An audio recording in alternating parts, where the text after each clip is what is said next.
ਓਏ ਆ ਕੀ ਹੋ ਗਿਆ ਸੁੱਖਿਆ ਚੰਨੀ ਕਮੇ ਉੱਠ ਜਾ ਨੂੰ ਪਲੋਸੀ ਜਾਂਦਾ ਓ ਆ ਜਾ ਦੇਖਦੇ ਆ ਕੀ ਬਣਦਾ ਓ ਤਾਇਆ ਓਏ ਉੱਠ ਤਾਂ ਤੇਰਾ ਉੱਠ ਜੂ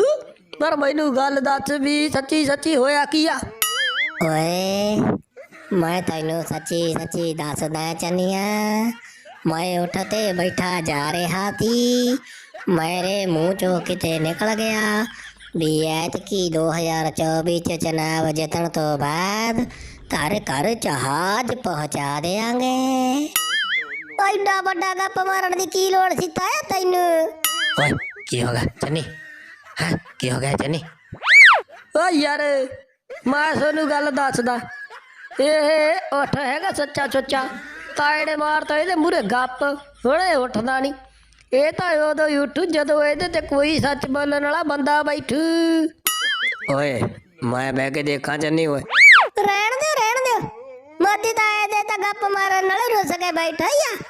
ਸੋਡੇ ਗੱਪ ਮਾਰਨ ਨਾਲ ਕਿਤੇ ਦੰਦੀ ਦੁੰਦੀ ਨਾ ਵੱਢਣ ਲੱਗ ਜੇ